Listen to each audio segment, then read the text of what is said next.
The title of the talk is, I have to remind myself, "This one thing will awaken you now!" Exclamation and a question mark, and then non-duality. This one thing will awaken you now.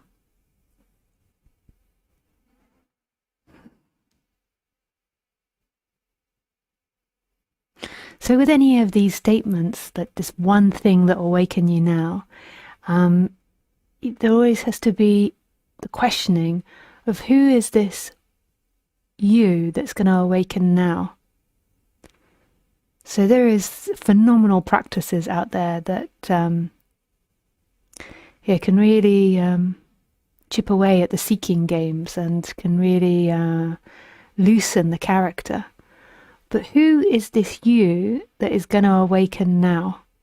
So in these statements, we always have to question the validity of the person.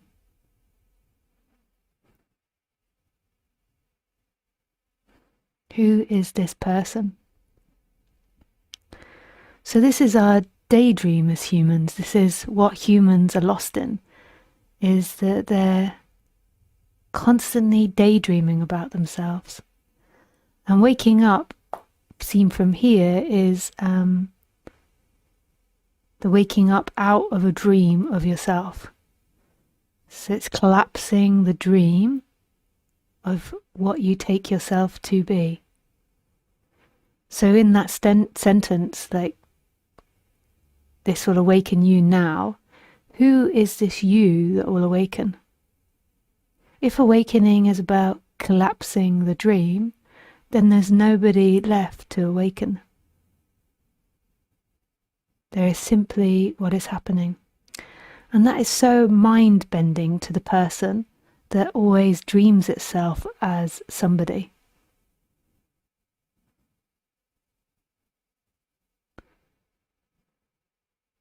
That's really mind-bending.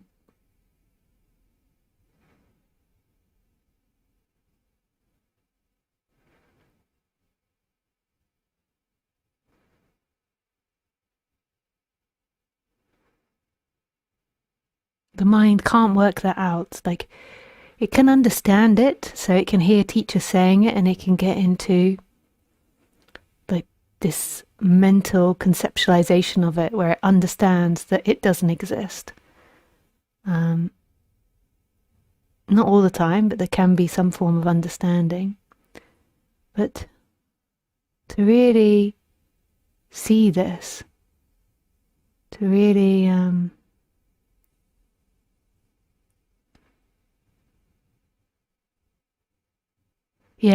go beyond this is something else.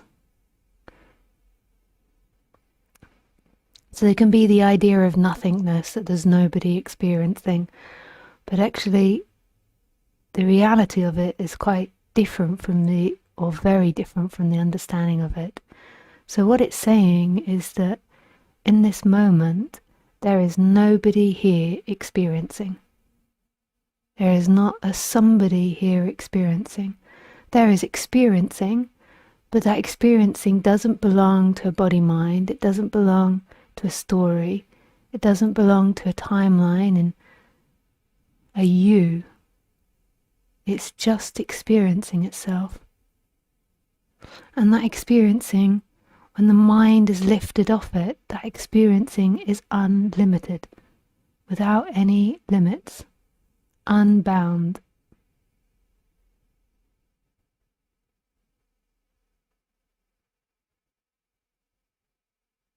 Unbound.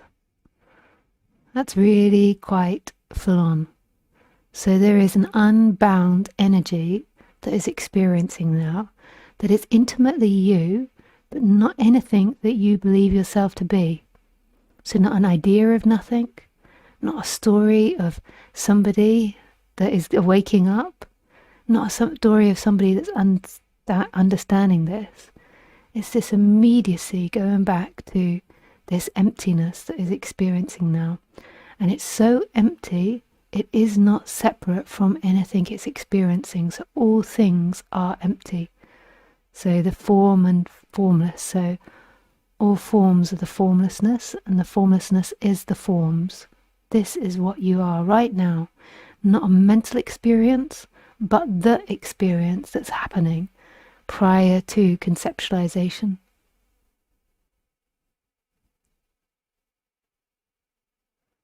So in these talks, two things can happen.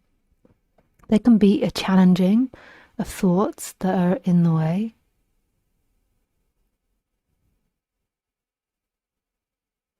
And there can also be an energetic resonance where there is a knowing beyond intellectual knowing, beyond somebody knowing what's being talked about. And that is more like an energy that like this hears it and it wakes up like tick, tick, tick, tick, tick, tick, tick, like an energy of electricity.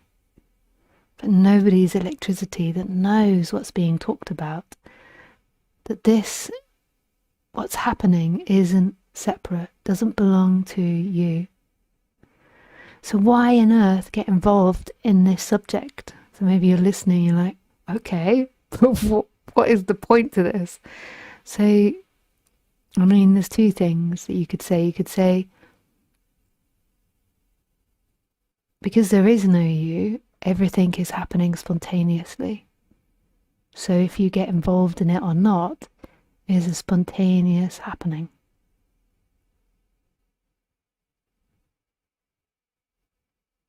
So it's like there is no free will about it.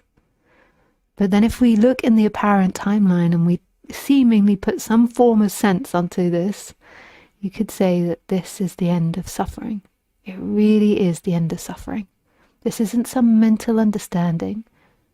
This isn't something where you're like, okay, well, yeah, there's acceptance of the person, but there's still difficulties because I still have a person.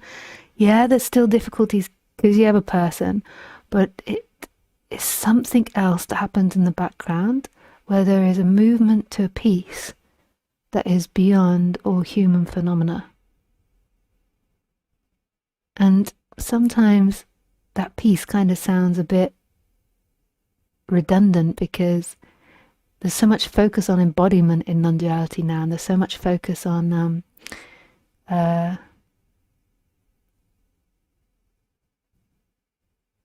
like accepting this emotion and accepting that emotion. And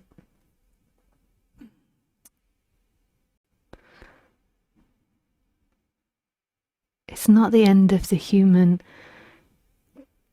conditioning and way of being. Like the human still has problems to an extent, but it is also a radical transformation of the human.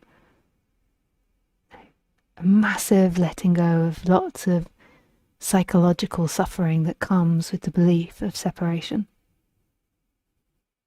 But there still can be issues that arise because humans are funky animals with funky society that they live in, complex lives.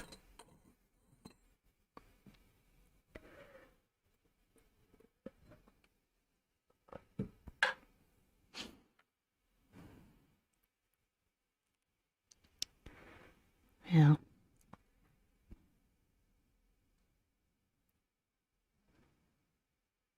Nisargadatta, he puts it in a way that I love so much, and I said so much on retreat last week, is Sat Chit Ananda. So when consciousness meets I am, there is bliss. And when consciousness meets I am, it stops being personalized I am and personalized consciousness. And it becomes what he says like the big awareness and the big beingness. They meet and they merge together as one. And then that produces bliss. And it is blissful. It is a blissful experience. Blissful, full of bliss. To know yourself deeply. And in that bliss, yes, there can be old karmas, old seeking habits. There can be the complications of the human life. But but it is a deep connecting to the bliss of who you are. A shift from being something that moves as a character, that moves in time, to bliss and a stillness that's always here, below, beyond everything.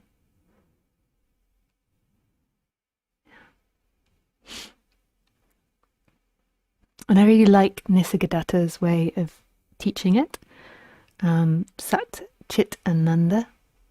So he was the teacher of Ramesh. Ramesh was the teacher of Roger, and I was the student of Ramesh, but predominantly Roger. So kind of inevitable that there's going to be a fondness for Nisargadatta and the way that he teaches. I think Ramesh's teacher was also Ramana Maharshi as well. I think he had two gurus. I think he had Ramana Maharshi as a guru first and then went to Nisargadatta in the latter years. So, yeah, what I like about the way Nisargadatta puts it is it's such a clear system. And in the end, you can blow it all up. We don't need to get complex. But often that complexity satisfies parts of the mind that need to understand. And in that understanding, then they begin to dissolve. So in the security of that understanding, then there is a letting go. And that's the way it is for some minds, and for some minds not. And maybe with the younger generation, it just gets more and more simple till the communication is just silence. It's just one stare and then... Yeah. So Nisargadatta's way of phrasing it, which I'm very fond of, is that he met his teacher and his teacher told him, all you need to do is put your attention on the I am and stay with the I am. And Nisargadatta, for some reason, listened and did exactly as his teacher said. Apparently his teacher wasn't alive for very many years after that. I don't even know if he was alive for a year after that. He died quite soon after Maharaj met him. And Nisargadatta did it for 3 years constantly bringing his attention back to the I am in everything he did. When he was selling BDs in his shop, he was a cigarette seller. A BD, they're different from cigarettes, but they're sort of cigarettes. When he was with his wife, family, when he was doing business, when he was walking, when he was sitting, all the time he kept bringing his attention back to the initial I am. And what he means by that, this is a practice that gets deeper and deeper as you do it, but what he's pointing to is going back to the I am that's before identifying. So the consciousness, the personal consciousness and the I am, they say, are the first things that come into the body from the universal self. So they're the first elements that come in. So you get your personalized consciousness, and that is the ability to move attention. In the past I called it personal awareness, but because I'm doing all these book clubs in Nisargadatta Maharaj now, I'm just so conditioned into his language. It's like 3 years or something that I've been doing these book clubs. So I kind of, adapting. So he calls it consciousness. He just calls it consciousness. And then he calls the big one awareness. And I used to call it personal awareness and then consciousness. But now I think I'm calling it both consciousness. It's got personalized consciousness and big consciousness. This is where words are so confusing in non-duality, because everyone uses different words, including Nisargadatta Maharaj's translators. But anyway, so you've got the personalized consciousness. So we seemingly have the free will to move personal consciousness. So you can put your consciousness on the tip of my nose. You can put it onto my beautiful microphone. You can put it onto what I'm saying. And what happens most of the time for people is the personal consciousness is sort of very focused on the imagining and the thinking of the mind. So that's what it's like. So you're like very hypnotized by what the mind is saying. So even though you might be following what I'm saying, your mind might be creating images and thinking things like, you know, doing that type of thing, having a good old chat. That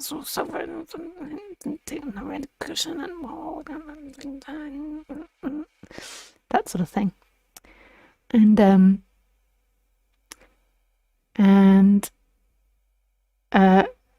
this personal consciousness, we seemingly have the free will to move it, right? It feels like there is free will to move it. So Ramesh Balsakar, he used to say, so that's my teacher's teacher. He was also my teacher as well, but then he passed me over to Roger quickly. But I met Roger through Ramesh. So I originally went to Ramesh and then met Roger, and then I got passed over. He said, in 6 or 7 months, you have to listen to everything Roger says. And luckily, I was really young and really naive, and I was like, I will. Actually, there's a similarity to Nisargadatta. We both had this simple-mindedness where we got told and we followed. Yeah. So, I always feel like Nisargadatta has this like real innocence and simple-mindedness because he just followed what his teacher says. But now I'm retelling it, I'm like, Lisa has this quality too. Or had. I mean, I was very young. I think Nisargadatta was quite young when he met his teacher too. And so Ramesh Balsakar, he used to say that if God didn't give us the appearance of free will, then we'd feel like marionettes. We'd feel like we're in a cage. So it would be like, ooh, ooh, ooh. And that is kind of happening. But because we have this story that comes in first that we're choosing, it doesn't feel like that. But like right now, you're listening, and how are you doing that? You say it's your free will to put your attention on me, but how are you doing that? And the same here, like this body is moving the hands. And it's like, it's not like I'm sitting in here like, come on, left to right, to left, to right, right. It's just kind of happening that the hands are moving. And it's just kind of happening that the attention is moving, but it comes with this narrator that sort of gives the impression of a free will. What happens in that narrator is the feeling of it begins to really dissipate, so you feel like very invisible. So it's your will and not your will simultaneously. So you feel an invisible line between you and God. But when you start out on this, that narrator might be very strong, and that feeling of free will might feel very strong. So Ramesh used to say, God gave us the feeling of free will, otherwise we'd feel like we're caged. So Maharaj, his teaching was that you use that apparent free will, even though it's only apparent, it's not real, but you use it while you have it to place your attention on the initial feeling of I am.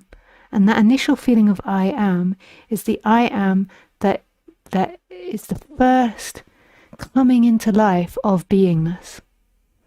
So it goes, I am Jenny, I am good, I am bad.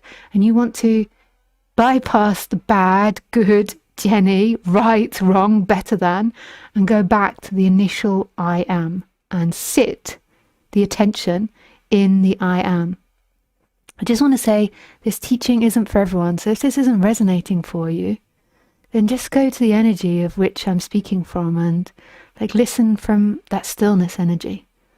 You know, the path that is perfect for you will eventually present itself, is presenting itself.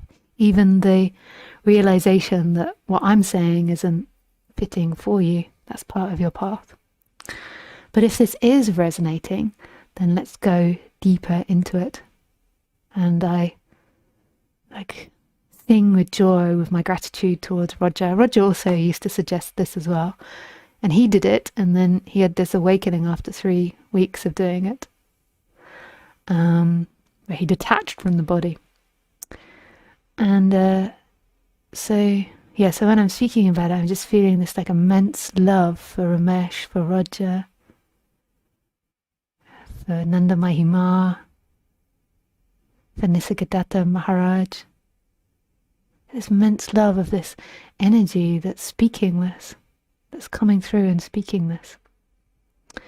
So Nisargadatta recommended to put the attention constantly in the I am. To constantly do this. So say if you're getting angry with your partner because your partner is really noisy, or your partner is really messy, or your partner isn't happy enough, or your partner isn't into spirituality, whatever ideas come up about the partner, and you want to try to come back to the initial I am. Now, in order to not spiritually bypass, when those feelings are really strong, what I recommend you do is do emotional release. So have an emotional release practice and a therapeutic practice where you understand why these thoughts are coming up. So you have a good conceptualization of the personality.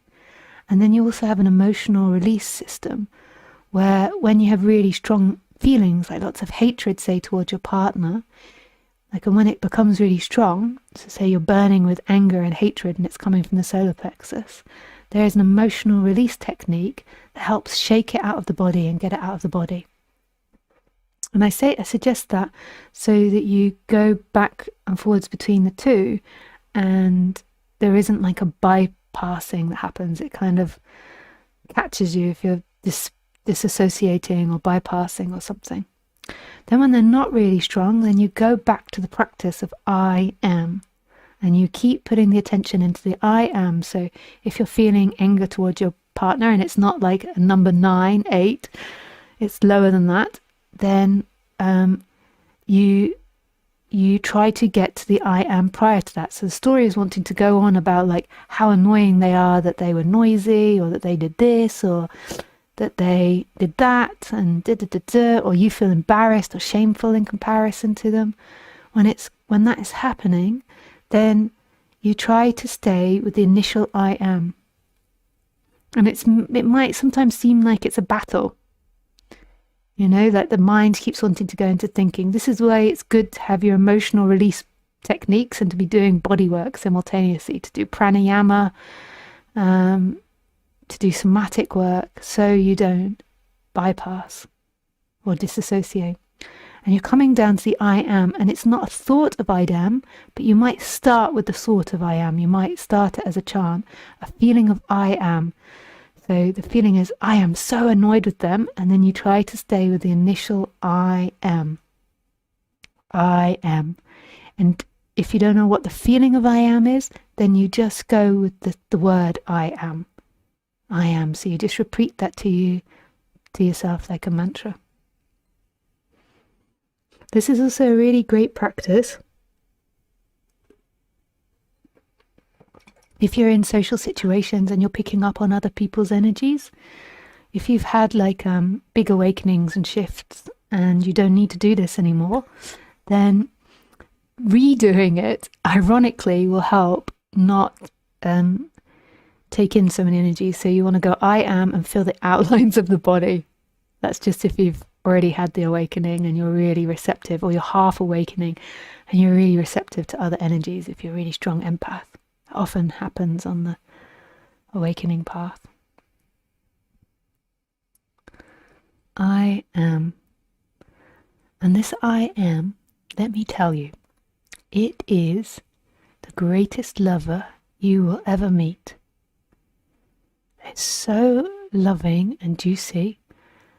A warning, it should come with a warning, that it will get more and more intense, and you will be excited to practice. It won't be that you're like, oh man, I got to do my practice, I haven't done it. You'll be excited. Or, I mean, you can do it in every circumstance, but maybe when things are really busy, it's a bit harder. but you'll be excited to go and sit at home and to go into the I am.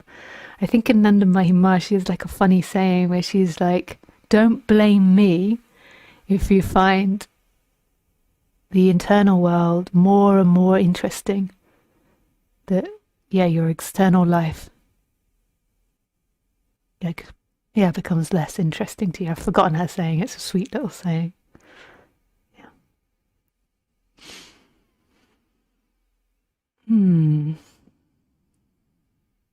And then what begins to happen, and this might flip flop for you.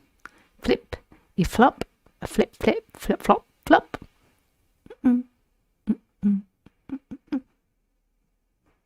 Is you become very childlike, one thing. That's a very natural side effect as you become childlike, because you're going back to a state where you're not living through this like egoic manipulation character that's always trying to present something. So there's this playfulness and childlike innocence that comes back.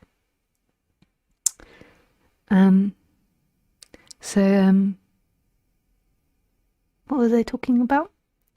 You flip flop. Yes, there might be a flip flop for a period.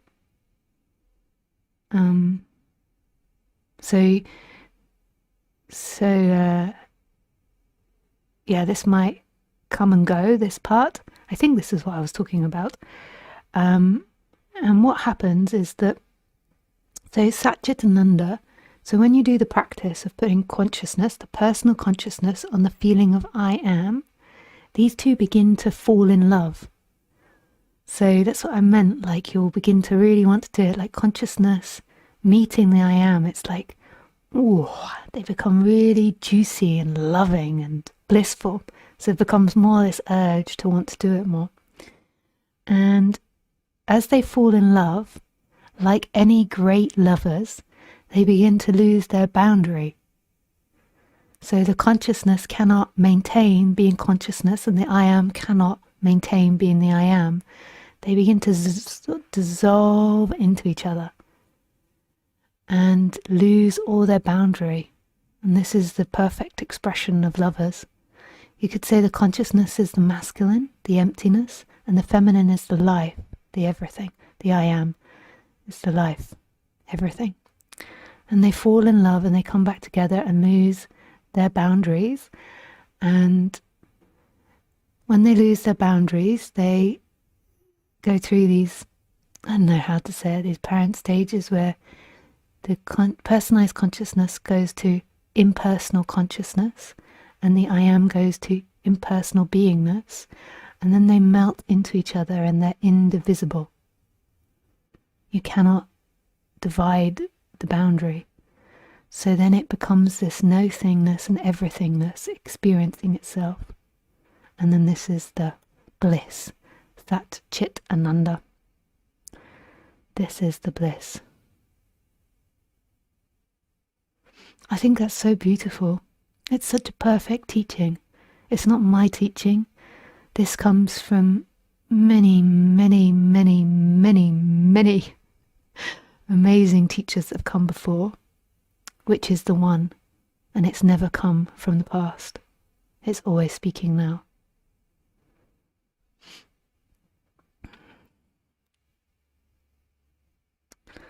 So,